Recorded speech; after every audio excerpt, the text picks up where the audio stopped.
Get that here. Sister. Hello and welcome to another exciting episode of The Boundary Line. My name is Khatli Solorato. It is a great honor bringing you another insightful episode. As always, I am not alone. I am with my co-host, Mr. Bakam Pale. Po, you forgot that. Hello, everyone. For having me, Mr. Khatliso Olerato. It's always a pleasure, man, being with you and discussing the cricket as always. Let, let me give you the round of applause. Thank you. Yeah, thank you so much, man, for joining me today. I just want to remind you of a milestone, man. Do you know that on this day last year, we went to the M studio and record our first episode of The Boundary Line? So today we are turning 1 year old. Oh, wow. Yeah, no, really, time flies, Time flies. When you are Can't having believe fun. it. A year later, we're still here. So it was only a dream. And now it's an Yeah. ongoing one and ongoing one. So hopefully will be bigger and better in the coming years. Baby steps as Yeah. they say. Yeah. I just want to take this opportunity and thank everyone who has been part of this journey. It wasn't an easy journey on our side, man. We faced so many obstacles, but anyway, we soldiered on. You know, we recorded the first episode in October a year ago, and then we've managed to record regularly in the next year, this year in May. So happy 1 year anniversary to us, everyone who's been part of this journey, our subscribers, our viewers, and everyone who makes sure that re tlhaga re le fine. So I just want to say thank you. Yeah, no, man, I cannot really over express my gratitude for the support that they've been giving us all through, our subscribers. We are here because of them. We wouldn't be here if it wasn't for them. Although the numbers aren't that many that are commenting on that, we really would like to appreciate them for their interaction with us. Yeah, man, and I hope that they will tell others and tell others and tell others, and then we grow as this boundary land community and we become one thing. So yeah, looking forward to that, and thank you very much to everyone involved. Okay, Arikene Moyo Nemfana, what the hell happened yesterday at Lahore in Pakistan? That was strong. What the hell happened? I'm just yeah, man. I don't know. I don't know. I really don't know. But it was disappointing. The least I can say is that it was very disappointing.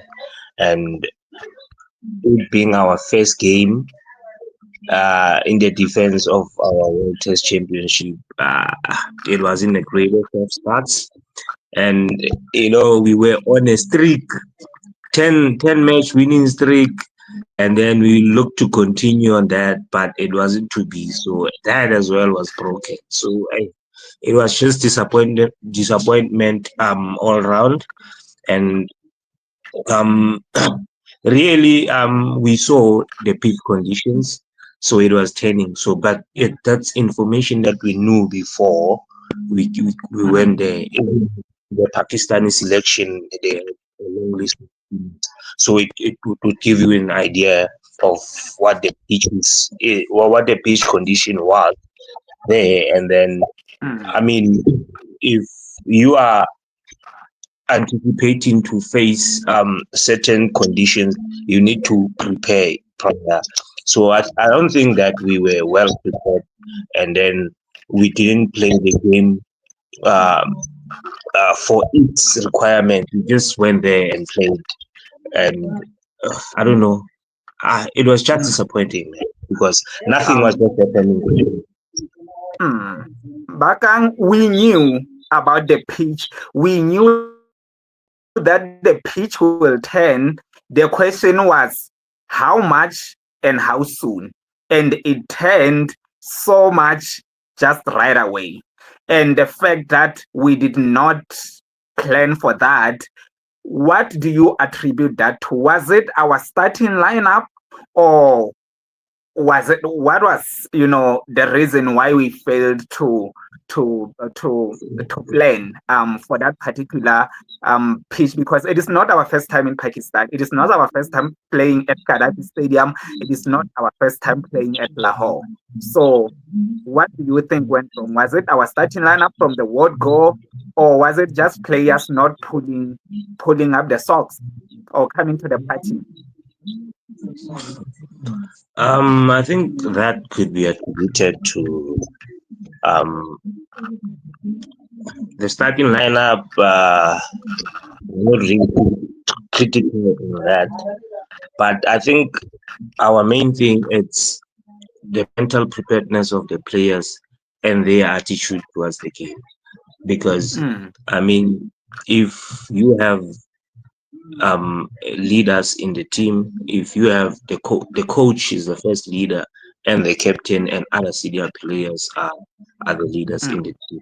So if you are to prepare your team mentally, all those elements should come together, and then you prepare the team. Number one, we knew it wasn't gonna be easy. We didn't have, we knew we shouldn't take Pakistan for granted. Um, mm, we knew. I think maybe they should have told them that expect the unexpected, but how do you deal with the unexpected? We were not ready for that, I believe, because mm, the um attitude of the players from looking at them on that pitch, you could see that. I mean, I don't know, they were not prepared. Look, number one, you have the guy that we've been complaining about in almost each and every episode that we make it. Aiden Makram, mm, our standing captain for the day. Um, he departed on both innings without making any substantial runs, as always. mm, I want to reiterate that as always.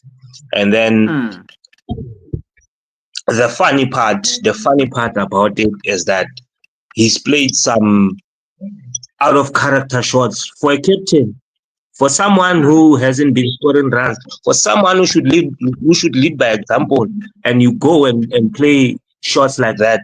How do you expect the ones that are following you to go on about their game if you yourself as a leader does not lead by example?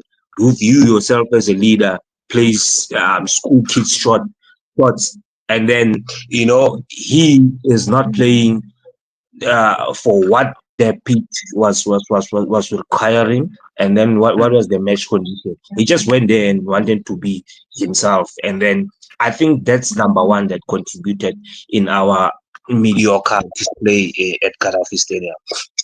mm. Um, Mm. Talking about Aiden Markram, like you said, we've been talking about him in each and every episode.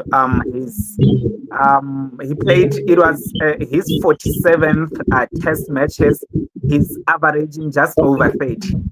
Do we still need that kind of player in our setup? And if I were to extend on that, it seems like he's the coach's favorite man.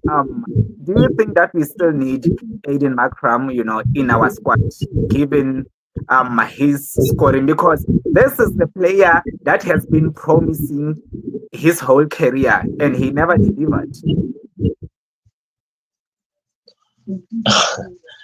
That's a difficult one. That's a difficult one to answer. But if I'm to say my piece as he's been promising, as you've been saying, and from the onset when he was called up to the Proteas set up from his first game. It was said, yeah, this is the future, this is the future captain. He was even captain before he was officially our captain. So you understand how that goes. So I guess that's one of the reasons that he's still in the team. Maybe it could be because everyone was like, "Oh, this is the guy," and then they like hanging on that thread of hope to say he will deliver, he will deliver, he will deliver, he will deliver. For him, having moments in the team, rather than being the person that everyone was promised that this guy is, it can't change that. If you can't count 40, you can't count 40 innings mm, of someone and then they haven't performed and as well. I mean, what is it that we are still hanging on so that we may convince ourselves that he will give mm, it to us? You ask yourself, like, because it's not coming. It's not coming. Some are saying that um the captain's tag is the one that's weighing him down, and that's what mm, they say. So I mean, partly that could be the reason, but then mm, when Temba is around, he's not captain and he hasn't done anything. You get mm. what I mean? In both Because ODIs and tests. mm, So that's why I'm saying that I find it partly um, non-convincing. You understand? And then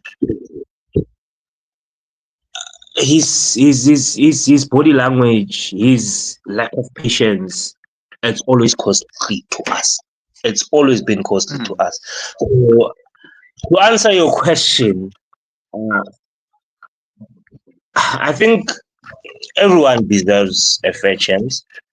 Although mm, he had fair amount of chances given to him, um, mm, but I think whatever that we were suggesting in the past episode to say, he just needs to go back to the domestic circuit, try and regather himself and come back. I think mm, that if that doesn't work, then I don't think there's something more to work on or that will force us to hang on to him to say this is the player that we are going to go with. Um, for the coming years, for until 2030. You cannot really invest on him to say he's the player who's gonna give me return on investment, because if mm, there's a player that I can say that um I think whoever said I'm investing this into this player, it's one player who has been yielding negative profits ever since the start. So mm, so I believe if he is to go there and then regather himself and come back, mm, then that should be the last chance that he's given. Because remember, the longer we wait, the older he grows. So he will never be young. That's one thing that one mm, must take into cognizance. Yes. mm. Okay. We saw the players that have been struggling with form, Ryan Rickleton and Tony Dizozi, put in some fight.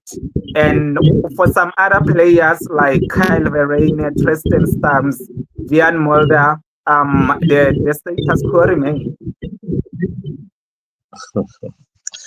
No, it remains. Um, Ryan put in a fight, got some runs. Yeah, that was positive to see. you know Mm, those small contributions under the conditions that we were faced with, they come in handy. They make mm, a difference, because that's what we ask from the players. Contribute a little bit, don't just go there just to come back. You understand? Contribute a mm, little bit, and then that propels the team forward. But if you're not doing mm, that, then it's a problem. You understand? So I'm happy that Ryan Rickleton put in some work. First innings, he got some runs. Second innings, he got some runs as well. So yeah, good to mm, see that. And then Tony Rizzosi as well. The first innings, I think, had he not contributed the amount of runs that he did in the first innings, we would be mm, dismissed with another negative record because we are notorious of that. You know what mm, I mean? Then, um, you've mentioned the Tristan Stabs issue. I mean, now mm, it's no longer funny anymore. I think the boy needs to give others a chance. If we put it like that, I think he's been given enough chances already, mm, and just not happening for him. So this national setup, this is not his franchise team. So mm, I think he should go back to his team and play for that. And then when he goes back to whatever, then if he might be considered, then he should be considered. But for now, I don't think that his contribution all around are adding any value to the team. So mm, I think for him as well, I won't say he's shy, but I think he should be excused for a bit and then they go work on his issues and then form mm, issues and stuff like that, then maybe be considered. He's still a young lad, still a long way for him to go, so he can still redeem himself. You know what I mean? mm, Um, others with Vian Mulder, others would say, um, is he still respecting Brian Lara? Is he still does he still want to? Do you understand? I think maybe some would put it as that as a case, and some would ask, "What is Brian Lara saying now?" You get what I mean? mm, But mm, ever since those fun, it's not happening for him. So mm, he's and he hasn't contributed even with the ball, and he's there as our all rounder. You know what I mean? And mm, then there's another there's another issue that I don't think, but I was never into it. I never bought into it from the beginning. So I think we must revert back to our traditional lineup setup because elevating him to number three, I was not happy. If you remember from on the onset, if you did it mm, as a wild card, it's fine. It's all fun and games. But if he's a regular number three, no, then I'm not convinced with that. He's not. So let's stop mm, vetting players. I don't think that he should be a player that's been converted and moved up the ranks. Move up uh, the ranks there in the starting lineup. I mean, he should go back to mm, his natural position, which I don't think is number three. Um, Okay. When you wanna add something? no, no. Okay. I said we lost by 98 runs, and when you look at our second innings, if let's say Tony Dizozi will have gotten a 15 run more, Aiden Makram a 45 run more, Ryan Rickleton 20 run more. You see that 98 wasn't that a big score, even though we were struggling. I'm saying that deficit we would have managed it, even though the conditions were in lack of better word foreign to us. So I think that's the score that we would have been a grind. Our players need to grind it out, man. They need to stay there and fast and be cognizant that this is a test match. We have a time. I think we had about 1.5 days that were left, so they just need to sit and, grind for the result. Next week, it is the second test, who is in and who is out. Yeah, no, let me just add to that. I mean, if you remember when we started there, I talked about exercising patience and communication and mental readiness and alertness of the players. You understand? Mm, You said if Makram gave us just 45 runs, if who and who mm, gave us just 10 runs mm, extra and whatnot. I mean, when you go on those interval breaks, is that not I'm just wondering, is that not the kind of information that's being shared as to say, guys, we are on day mm, 4. mm, We know it's gonna be difficult. The wicket is turning day 4. You expect it to turn massively. mm, It's not gonna be easy, and the cricket has never been easy. That should be emphasized. You know, mm, so just exercise your patience. Just exercise your patience. This is something that's doable. This is something that's mm, doable. You understand? So I mm, think that as well, we just throw away this game because as difficult as it was, we had the time to build mm, ourselves in, we had the time mm, to build ourselves towards the finish line, but we mm, just didn't. We just wasn't ready, so to mm. speak. Yeah. Looking at the second test, personally, I would drop Vian. Yes. I would drop uh I Subrayan. would drop Subrian and Yeah. stops Mm. and stops. Yeah, and And you then bring bring in in David Bellingham. I bring in Marco Paddy. Jansen. Paddy. Yeah. I'll bring Marco Jansen and Yeah. Maharaj, obviously. And then Yeah. and then here's a trick one. Remember, Mm. our Coach Shooks, whom I respect a lot. He's he's a man who's always not afraid to make big decisions. If we are Mm. saying that the captaincy is weighing heavy on Aiden Markram, Mm. Keshav is playing next week on the second Yes. test. Let him be Yes. the standing captain. Let him Mm. be the standing captain and we watch how now he plays. If the theory is true or not. So I Mm. would really Mm. like that because at some point he does stand as captain. So let him be given that and then allow Makram to play his normal game and see if Mm. that is really anything positive for us. Mm. That that thing of the captaincy and the what because when he's a captain he averaged 16, so I can say that it is just an excuse and we should stop making excuse for our players. This is a national team. You go there because you are not good enough. If you are proving otherwise, you should be out and then the next player comes in. There are players who are standing in the wings like your Herman guys. When you look at our domestic cricket right now that is going on, you can see that there are plenty of talented players that are waiting for the opportunity. Your spot at the Proteas shouldn't be a birthright, just because of the color of your skin.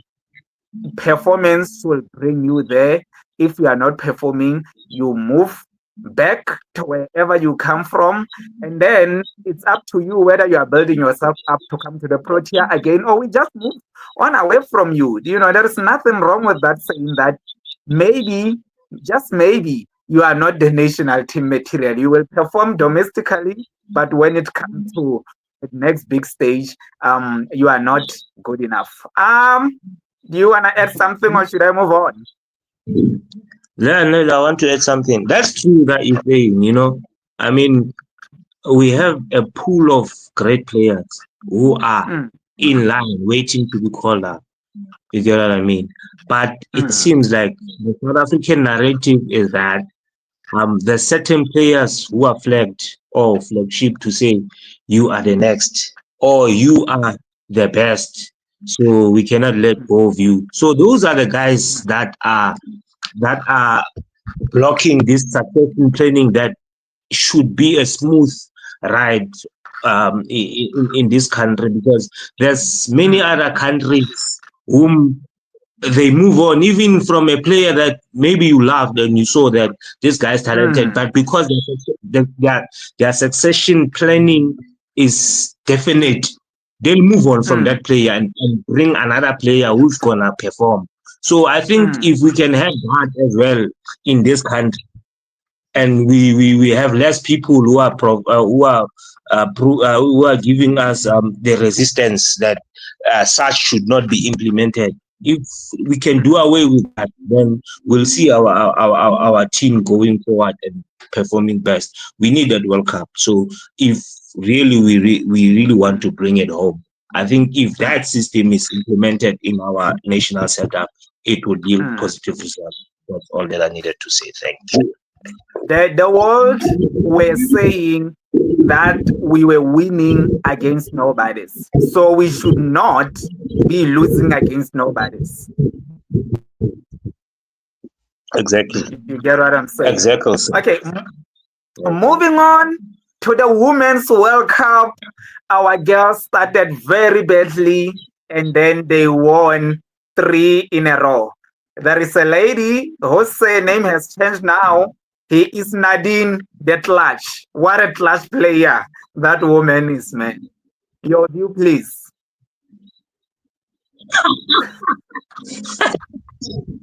Yeah, we have given her a name. Yeah, I it's know. Nadine the Clutch. South Africans, uh, South Africans are creative people, man. So yeah, I love that. I love the sound of that, man. Man, she's been a revelation. In all honesty, she's been a revelation. I mean, taking into consideration that is she's betting at uh, is it 8 or 7?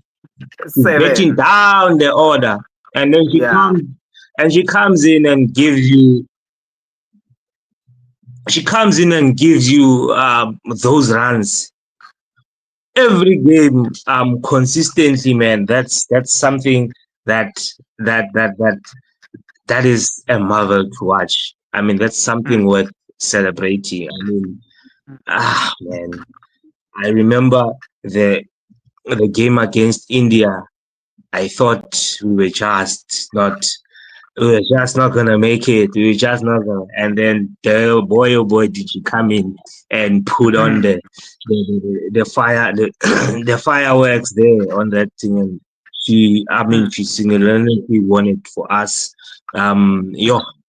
Yo, and then she came in again and she did the same. And she's been a revelation into the team. And even though you mm, see, that's good because these ladies are complementing each other. It's just not being happening for uh, Tezzy Breads for 2 games. She mm, got dark. But mm, there's someone who came in and complimented, where your Laura were there, they killing on some runs. And then there's our clutch finisher. Our clutch finisher. mm. And then Nadine. Man, it was just something else to watch, Yeah. man. She's Because just wonderful. I've been saying, even leading to the World Cup, I've been saying that we have a problem that when Laura Velvet and Tasmin Brits are not performing, they are not scoring runs. There is no one to hold on the inning for us. But then I think Nadine the Clutch came in and said, "Hey, Khaki, so it is me who is playing here. You know nothing about us except us." Yeah, that's true, man. Yeah, that's true, man. That's true. Yeah, that's what Yeah. we want to see in a team. A team should complement each other. That's all we ask. Yeah. And Yes. talking about complimenting, in all our wins, I was not only looking at the players who grabbed the headline. When you look at our second or match, or it was a third match, Masabata Atlas was there, building that pressure that resulted in Nonkulule Komlaba getting those wickets.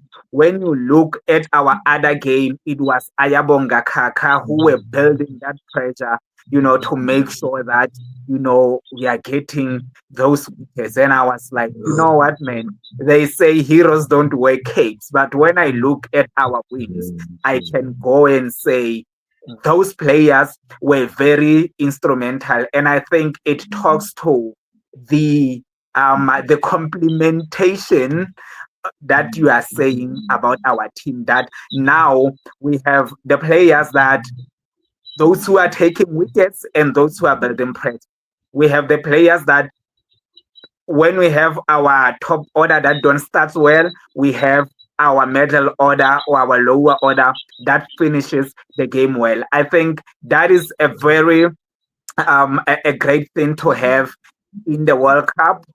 And I'm just wondering if we get into the game and Laura Volvat and Tasman Brez are performing the way we know how, I think we will be unstoppable. And I can say that we are bringing this World Cup home. Absolutely, absolutely, man. You couldn't have said it.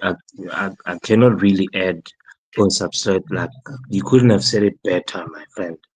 Because, Mm, I mean, from both ends, not only on the batting end, but on the bowling end, you've got players who are serving a mm, different purpose.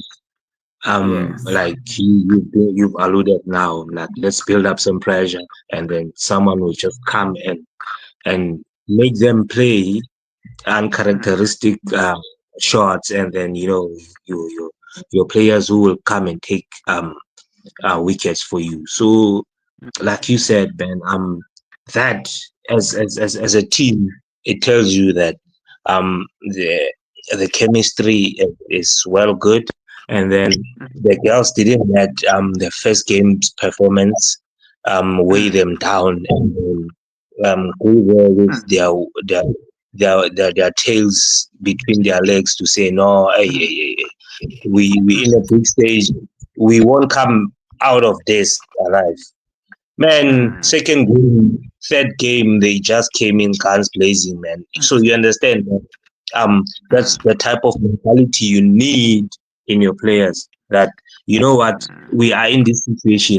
How we need to find a way to take ourselves out of this, and then they mm, come and do that and with style. So that's what we need. mm, Positive mindset. The team yes. chemistry gelling well. That's what we need. Mm. I So I'm was very happy. watching the press conference and our captain say that in a World Cup you must have you must have a very short memory, because when you have a short memory you will forget the mystery or the things that didn't go well. And if you have the short memory also, you will not stay into that game that you won brilliantly and all of the sudden you feel like now we are untouchable. You just need to have a short memory to make sure that you approach this game by every merit. Our our batters are, are patrolling together and our bowlers are hunting together. It is a very brilliant thing to do. We are left with Sri Lanka, Pakistan, and the winners, Australia, the World Cup holders, Australia. What do you expect, in those three games? And I am worried about the rains. So far, we were not, affected by rains, but I'm worried. We need to win at least our next game so that even at those last two, when we are having the issue with rain, at least we are safe. What should happen? What is your message to our girls? Because I know that they are watching our podcast today. I know they told me. They told you, eh? That's good. Man, with the team that we are left to play with, the Pakistani team is lying, is it last? Or Yes. in fact, they're both lying. Yeah, it's last and No, second no, last. Sri Lanka is second, is seventh, and then I think Mm, they've never won any game. They've got two yeah. no results. So um, Yes. for them, they haven't really been in the tournament, so to speak. Because if you've got two games rained out and then two losses, so that tells you that uh, there's a great chance that we will win even more Mm, convincingly against them, and then uh, I think that also should also prepare us to go meet the big guns, the defending champions, the big guns, and then and at that moment we would have um, put ourselves in a good position because how we started and then now we're lying third. That tells you that Mm, the girls they did try. They mm, pulled some great wins out of that. So um Sri Lanka, I expect an easy win. mm, Hopefully, we don't get another no results or end out match. And then mm. Australia, we must go there. Remember the last time in the women's World Cup, was it T20? We beat them, eh? Yeah. Yeah.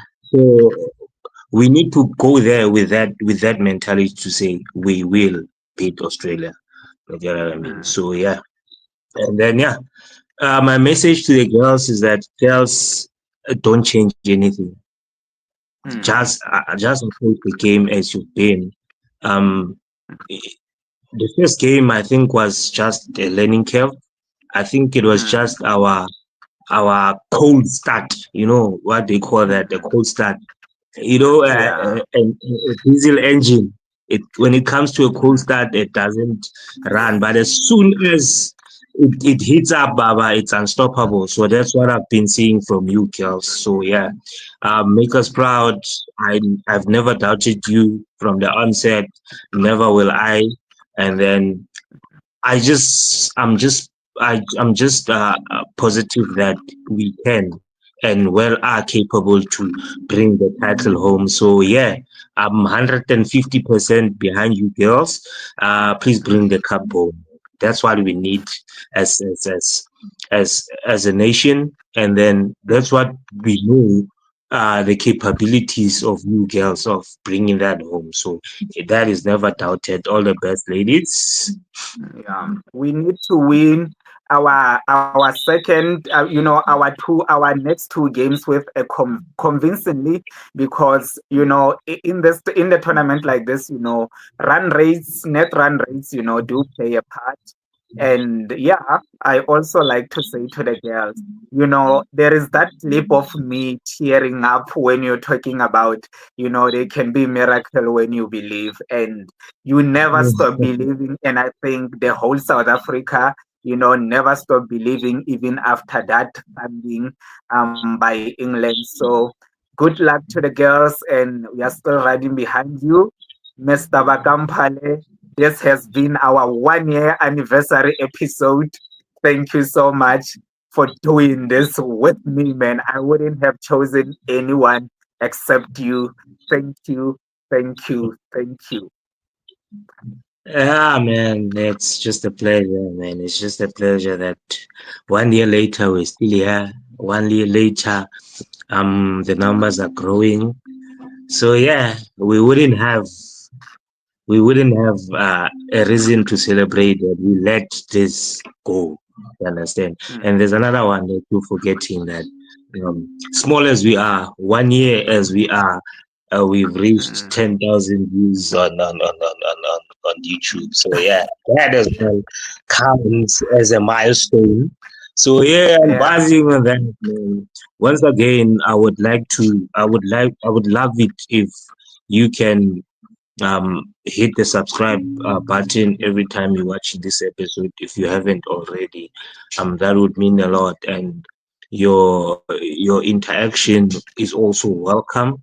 We would love to hear your views, even if they might differ from ours. But yeah, at least if we are interacting, we can see that we are reaching a large pool of people, which that would keep us on our toes not to drop the ball.